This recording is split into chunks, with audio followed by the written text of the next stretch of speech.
भारत और नेपाल के लोगों के बीच संबंध अनंत काल से बिना रुके चले आ रहे हैं। दुनिया में दूसरे कोई भी दो देश सामाजिक, सांस्कृतिक, धार्मिक, आर्थिक तथा राजनीतिक क्षेत्रों में एक दूसरे से इतने नहीं जुड़े हैं जितने ये दोनों देश हैं। दोनों देशों के बीच रिश्तों की नींव हजारों वर्ष पूर्व रामायण काल के दौरान माता सीता और भगवान राम के जनकपुर में हुए विवाह को माना जाता है। अब इसी रिश्ते में एक और मोड़ आया है, या यूं कहे तो ये रिश्ता आने वाले दिनों में और मजबूत होने वाला है। दरअसल नेपाल के नेपाली कांग्रेस के नेता विमलेन्द्र निधि ने कहा है कि आने वाले दिनों में राम मंदिर के निर्माण और अयोध्या में हाल ही में शुरू हुए महर्षि वाल्मीकि इंटरनेशनल एयरपोर्ट के जरिए भारत और नेपाल के बीच पर्यटन को बढ़ावा मिलने वाला है। अयोध्या और जनकपुर के बीच डायरेक्ट एयरपोर्ट कनेक्टिविटी और रोड कनेक्टिविटी के बाद पर्यटन को बढ़ावा मिलेगा।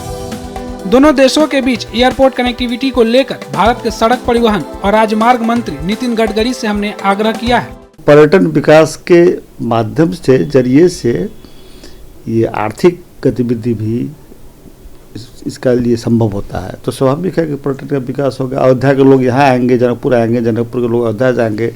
मैंने लोगों से कहा, अभी नेपाल का जो प्राइवेट एयरलाइंस है बुद्धेर वाले लोग उत्साही हैं कि अयोध्या में हवाई जहाज़ के लिए एयरपोर्ट बन रहा है, तो जनकपुर से डायरेक्ट हम लोग वहाँ हवाई सेवा प्रारंभ करेंगे और अयोध्या से भी लोग आएंगे।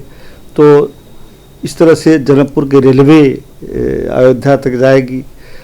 अयोध्या और जनकपुर की कनेक्टिविटी सड़क बन रहा है। हम भी जनकपुर से ये ढलके पर जनकपुर जटी सड़क जो 6 लेन का हमने बनाया जब मैं मंत्री था, तो वहाँ से हमने भारत के नितिन गडकरी जी को रिक्वेस्ट किया और कि आप गिरजा स्थान के माध्यम से उस मार्ग से भी आप सड़क बना दीजिए, क्योंकि राम और सीता का पहला मिलन, पहली मुलाकात गिरजा स्थान में हुई थी, जो बिहार का भी यहाँ बॉर्डर साइड में फुलहर जिसको कहते हैं, वहाँ पुष्प वाटिका में ये रामचरितमानस में लिखा हुआ है। तो इस तरह से विकास भी हो रहा है।